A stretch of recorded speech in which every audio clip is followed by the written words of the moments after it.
Whole world to see. And Nancy the girl makes daydreams come true. Look at a person, be the Nancy in you. Hello, welcome to Nancy the Girl interview part whatever. I'm here with three very special magical ladies today. We have Liz, Zara, and Donica. Hello. All Ivy League, beautiful, brainy fashion witches. And we are going to discuss with them their thoughts on fashion. So, who would like to start? I'm gonna pass it to you, Winifred. All right. What a question. For me, I've always had this love for fashion and desire to be a part of it, but always felt like I couldn't be a part of it for a long time. As a bigger girl, finding clothes that work is really difficult. But Nancy is amazing, and she makes you feel so beautiful and finds exactly the piece of clothing that transforms your entire life. Transform. Honestly, I look at Nancy with such admiration and with such style and grace, and I want that, and she's given me the chance to do that. So Thank you so much, and for making this website and being you. And so Donica is a big inspiration to me, and the working together has really you do help me figure out what I'm doing. So mutual inspiration, which is always the goal. All right, Ms. Zara, you are up. Okay, so my interactions with fashion are kind of recent. Up until 12th grade, I was not at all interested in what I was wearing. I would describe myself as more of a tomboy. I only wore jeans and pibby t-shirts with weird quotations on them. Yeah, or weird I had one that was a cactus that was very sad, and on the bottom it said no hugs, and that was my favorite t-shirt. I kind of am into that. And so actually I only recently started figuring out my own what I wanted to portray in my clothing style when I got to college, and more specifically in sophomore year. Freshman year was sort of still figuring out who I was away from home, and then it was figuring out how to portray that. So I started watching a lot of Project Runway, some model. I was always watching those, but now I had a reason, quote unquote, to say that. Research. Research. And I'd say that the fashion industry is one that I kind of look at with critical eyes, but also some kind of admiration because of the fact that it doesn't or hasn't yet embraced the idea that there are one, in terms of actual people who are visible modeling these clothes, where is any of the intersectionality really? Only very recently in the last maybe 2, 3, tops 5 years have we seen a lot more people of color, a lot more people of different gender identities on the runway. And that is really interesting to me, as a queer woman, as a Black woman, and sort of understanding that and seeing that magnified on a larger scale in terms of who is able to wear these clothes, also affordability, so who is inherently unable to. I'm just very interested in critiquing systems and actually it's a system, but it's also one that I really enjoy sort of being a part of, because I do think that a lot of self-identity, particularly for me, where I get a lot of my confidence is what I'm wearing, what makeup I have on, what shoes I'm wearing. I come off as very femme, this is an outfit that I could very easily see myself wearing, casually outside of this. Just casually right out the door. Casually outside of this. But it's more of understanding and embracing my own femininity in a way that is used then as a weapon against a patriarchal society that has decided that feminine means submissive, means inherently less than. And so I actually came to know Nancy through Intimate Apparel, which is so strange that was our first interaction. Feels like I've known you for years. And it was a show that dealt with intersectional thinking. It was a story of a Black seamstress, and one of the pivotal scenes is her putting on this wedding dress, because we see her in like one outfit throughout the show, the wedding dress, and then like another outfit throughout the show. And Nancy helped me with all of my quick changes, which would have actively like Intimate. horribly. Intimate It's, apparel. like, very intimate. 10 seconds. Great. Can do. We did it though. But I think that why I'm so happy that Nancy even asked me to be part of this project is because she's always understood the need for more intersectional ways of thinking in terms of fashion, understanding that there are certain peoples who are sort of neglected in terms of like what they can be wearing and what they quote unquote should be wearing according to like mainstream society. And so the idea that like people of all body shapes, all ethnicities, all gender identities, all what have yous, can come to this site, and she's like been thinking about the ways that they are neglected and making sure that there is something for them on Nancy the Girl, or if there's not something for them that she at least knows, like, hey, I got you. Like whenever something I will comes find in, it. she'll find it. Yes. And that is something that is also important, that it doesn't just stop at what I have is all that we can do. And Nancy has never been like that, and all the time that I've known her, she's always willing to make sure that like something like that you're taken care of in a way that I find like personally And feel inspiring. good. Taking And care of yeah, it, feel like, like and that confidence is like something that like I personally like hope that I can like eventually achieve, because like I've taken a lot of like what confidence I get and like what I wear. A lot of it is from you. Nancy. Liz. All right, where to start? Well, kind of like Zara said, my history with fashion has been interesting. I remember when I was little, I was really creative with how I dressed. In a way, you know, that I look back on the pictures now, I was like, okay, that actually didn't look good. But what I can appreciate about that now was like I didn't care necessarily like what the objective appearance was, because I thought it looked awesome and I felt really good in it. But I did kind of get teased for wearing outlandish outfits when I was really little, and then I kind of was like, sort of through high school, I was like trying to tone it down, and then trying to figure out, well, what's everybody else wearing, and kind of like, you know, I want to like engage with fashion. Like I really love fashion, but I feel like I can only do it in this way that all these other people are doing it, and like trying to, you know, go along with the trends that were popular when I was in high school, and they really didn't fit my personality. They didn't fit like kind of the way I feel inside. They didn't fit my body type, and it was really hard to sort of try to navigate that and figure out like, why is it that I'm investing in these clothes and buying these clothes and I don't feel good and I don't feel like myself, even though, you know, this is what everybody's telling me is like what looks good on people. And it wasn't until I got to probably like end of my second year of college, going into my third year, that I started like actually really going and shopping for myself and shopping in thrift stores and looking for vintage and, you know, shopping online and stuff and trying to figure out what it was that like my style was, and instead taking pride in finding a style that, you know, nobody else around me was emulating, and taking pride in looking different.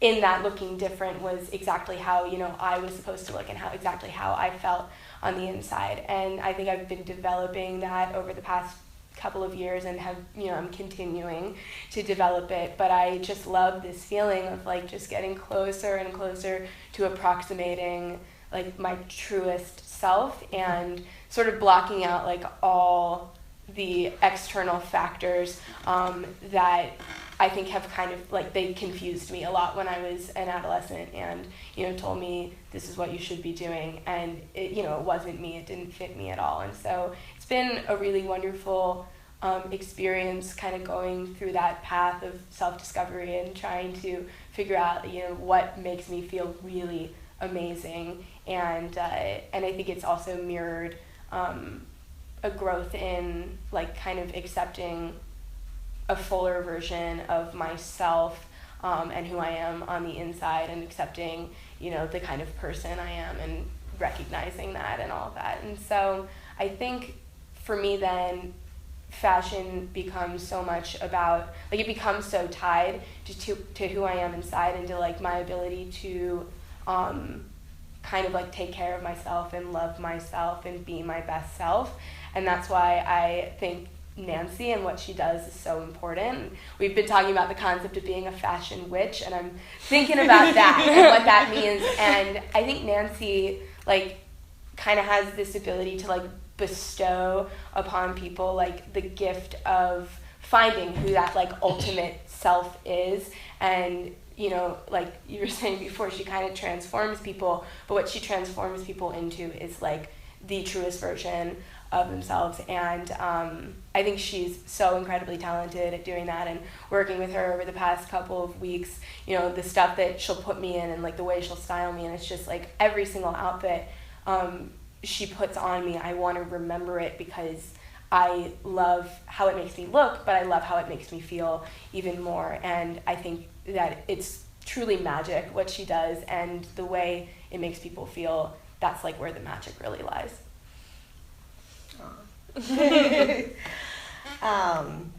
And I think that like what you just said, like how clothing makes you feel, that's the first thing like it should like that I think is important. Is like if you put something on and you're like, can't move my arms, but it looks good, it's like, don't wear that dress. Yeah. But if you like put something on and you can just tell when something fits, that it's like, or it's just something fits your soul, not just your body. Yeah, totally. And that's but yeah, you three are like literally all three of it's gonna make me cry because I always cry. So that's part of my expression. Oh my god. But like you three have all in different ways over the time I've known all of you. It's totally inspired me and just totally get what I'm doing. So I can't believe I'm crying again. This is why we are all the same. This is why we're all here. I can't believe I'm not crying. I'm like actively trying hard not to. I think the way that self-expression works at Dartmouth is interesting, and that's been, in a sense, like one of the challenges that I've faced in terms of, you know, being myself at Dartmouth. And I'd say it's like a pretty normative place in all senses of the word, and that kind of goes for, like, again, on every dimension. It's, you know, it's very upper class, it's very white, it's very straight, it's like totally dictated by patriarchy, and there's even to some extent like a uniform that people wear. There are definitely staples of Dartmouth fashion that you'll kind of see that'll be like dictating what people are wearing around campus. Mm-hmm. And for me, like kind of getting here freshman year and trying to figure out who I was and how I fit into all of that, and seeing all of that around me was confusing because I was sort of like, am I supposed to be doing that? I kind of tried briefly, and I was like, whoa, these clothes don't look good on me. Never mind, and stepped back. And what's been interesting is like when I try to kind of, you know, like dress up at Dartmouth, like dress up the way I, you know, want to dress up at Dartmouth, the experience kind of goes one of two ways. It's either, you know, you feel really uncomfortable walking around, you feel like a little stigmatized, like, you know, people are kind of like, what is she wearing? Like, or, you know, she's being too much, she's being too excessive, like, you know, that's too bright, that's too much pink, you know, stuff like that, problems I have. Those problems. Yeah.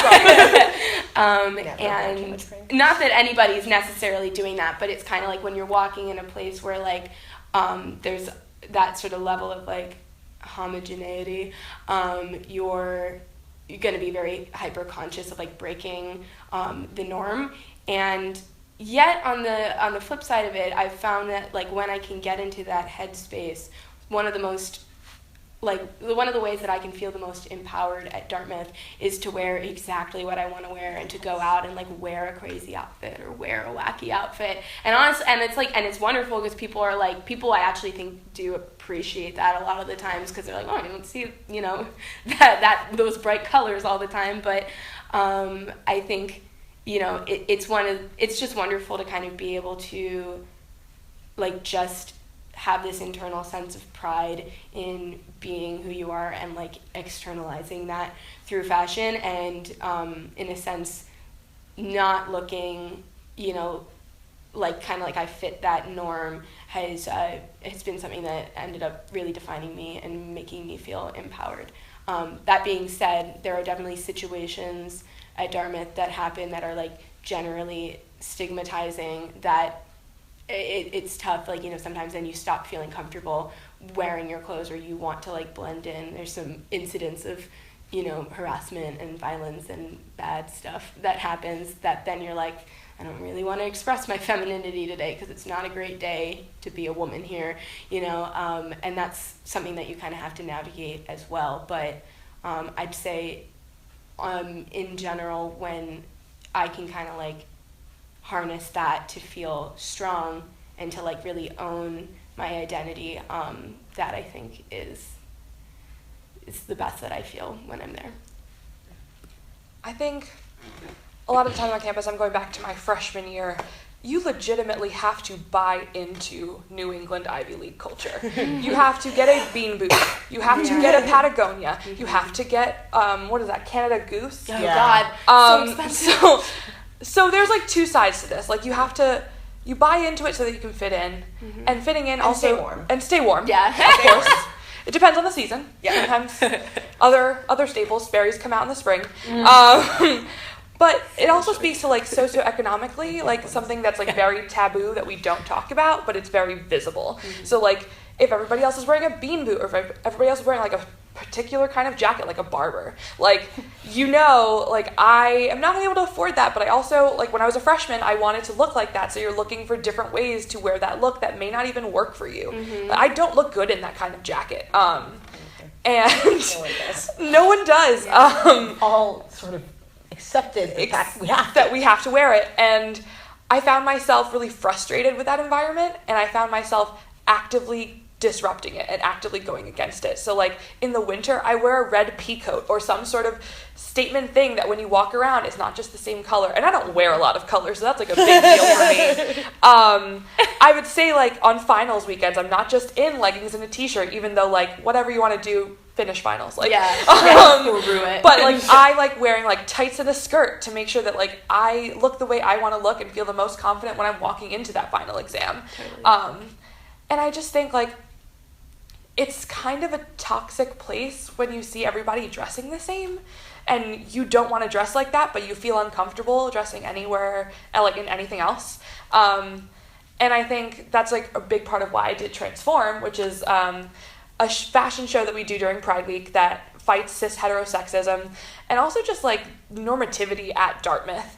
And I think getting those like 12 to 17 people dressing in whatever they want, doesn't matter like what gender the clothing has been assigned, it doesn't matter, like they get to wear what makes them feel great.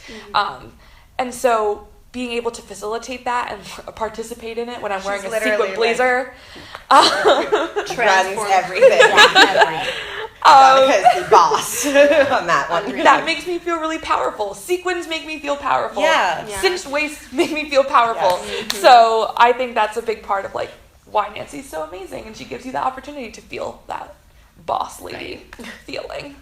I mean, we spent our senior week here. We did. Like, gonna go be fabulous for a couple hours. Goodbye. Yeah, it falls in line with what both of these ladies are saying. Like, I have so many dresses, and like most of them, I own like maybe 2 black dresses, but the rest of them, it's a literal rainbow of color, and I own like maybe 50. Like, people casually say, I've never seen you repeat an outfit. And like that part of like femininity is like super important to me, particularly on Dartmouth's campus, because like there's already so much erasure of like anybody who doesn't fall into the norms. Like, it's very difficult to exist as a person who may not necessarily have the like mobility to or the finances for any of these particular like things that like have been assigned some kind of like cultural value particular to Dartmouth and only Dartmouth, or like particular to the Ivy League in general. And so like when everybody's wearing like flannels and jeans and leggings, I own like maybe a pant. Like One pant. like, and it's actually like a jean legging situation. So like, Jegging? it's a jegging situation. Jegging situation. And I like everyone's like, how do you not own those? And it's because I've sort of forced myself into this position, or I have been forced into a position, and thus have forced myself to say to the position that I've been forced into, absolutely not. I will not be made less than or like looked down upon for the fact that I somehow don't have those Sperry's, those salmon colored pants, that particular Patagonia in my closet. Right.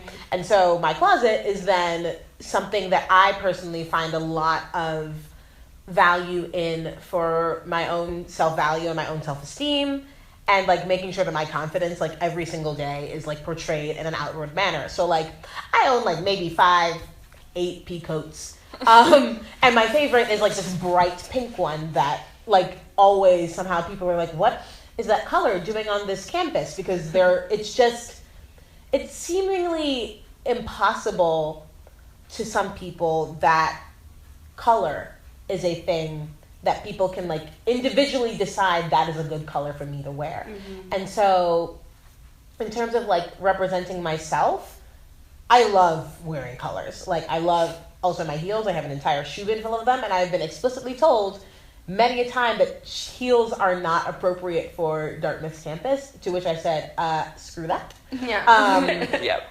It's one, because I'm short, and two, because I feel that like heels are a sense of like taking back that authority that has been taken away from you.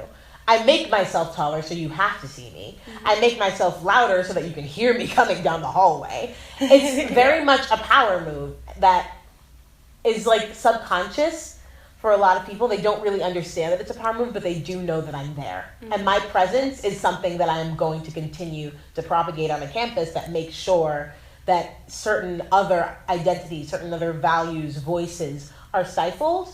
And so that's where a lot of like my interactions with like the portrayal of people through their own like outside identity, external identity is like particularly prevalent.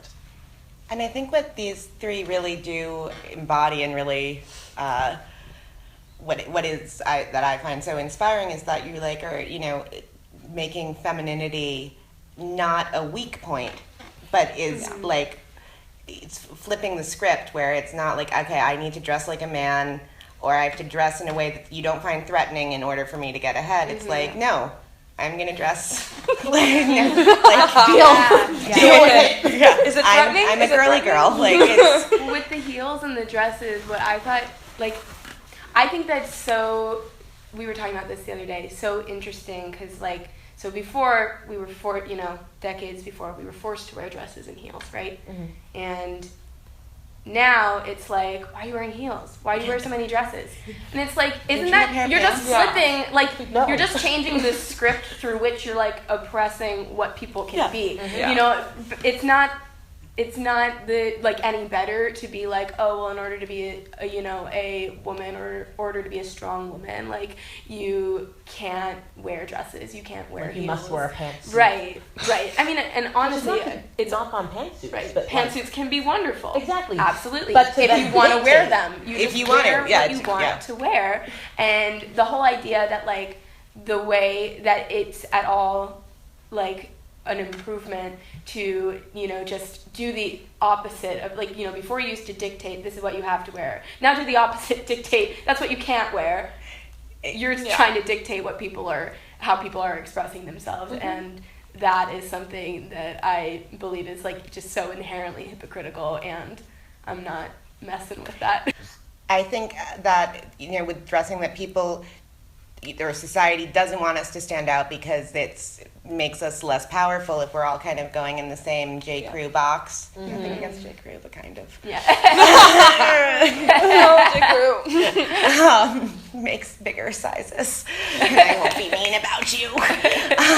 But yeah, off of J. Crew, I think that's like, people are intimidated when they see the color pink, when they see high heels, when they see anything outside of the, like, this, we know how this works, and that we know that this is, and I think that's where the feminine, the divine feminine, can come out and just be like, oh, you thought I was wearing this for you. You don't know I'm actually wearing this. Not too. wearing It was this for like, you. I wore this because I look good. Yeah. because like you're so distracted by how good I look that I've just taken over your company. But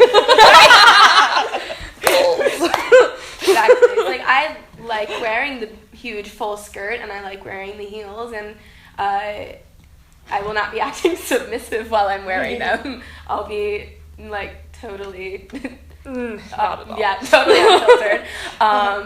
It's just, it's all about just trying to kind of like keep people in line, and anything that you can do to be like, now I'm gonna make my own decision and do what I want to do. Mhm.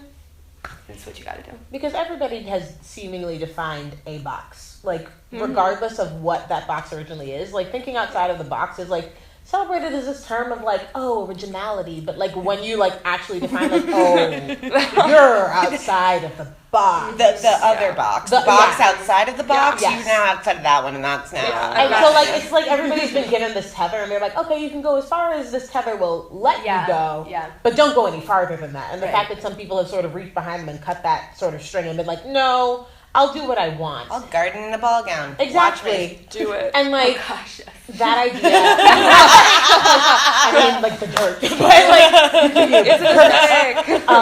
but it's just sort of like I am all for everyone, regardless of whether or not they're supposed to. I hate the word "supposed to." Like everyone, regardless of like what they've been told they have to or can do. I think that everybody should just be wearing whatever they want if it makes them feel any type of way. And it doesn't necessarily have to make you feel great. There are some days that like I get out of bed and I'm like, I don't really want to wear a dress today, but like it's the only thing I have in my closet. So like It's my only option. it's my only option. And like some people, it's not. I think it's less of if you want to be this, then you have to wear that. It's more of a everybody should be allotted that space to decide for Yes. themselves. Yes. Because with like the capitalist machine like runs on the idea of like if everybody does these exact same things, then everybody is replaceable in the cog of like this large machine. And I think that like making yourself different, and not in a marketable kind of way, but making yourself different in a way that you can value personally is like 100% more important than like what society thinks that you should be doing or can do if you only follow these simple instructions. Like, really, just no. Yeah. Oh God, I love you, girl. Like, we're gonna hang out in New York though. Yes. Yeah. When are you coming to New York? I think end of June, beginning of July-ish. Area. Oh my god, come to my Can do. birthday, June 30th. Wait. Yeah. Wait. Yes. Yes.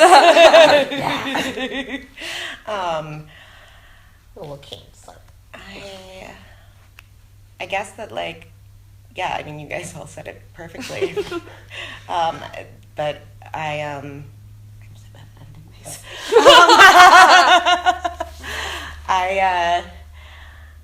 I think that the more that, because I think fashion is also something that's like karma or create, like you can, like you guys can spread this out too, like just like find a, younger person who needs the encouragement, and it's just, what's it called? What is the word I'm looking for? Like pay it forward. Pay it forward. Yeah. Pay it forward. Yeah. And like that's, because I think that there are so many more people who are dying to jump outside of their box and don't realize that they can, a lot of the bad feelings that they're feeling about not fitting in or not being good enough or pretty enough, like it's not real. It's just that trying to fit into one type that you might not be Right. a part of. And like I wish that when I was 13 someone had said to me like, it's okay for you to stop shopping at the Gap. Like Yeah. Yeah. God. Yeah. That's you what can I'm continue to so- wear costumes every day, and it doesn't matter what people think about you, and that's kind of all I'm trying to preach. So meeting you three and being like, they get it. That's being a Nancy. Being Nancy. Nancy, the girl, makes daydreams come true. Look at a person, be the Nancy in you. The look that you always wanted to be. Fantasy becomes reality.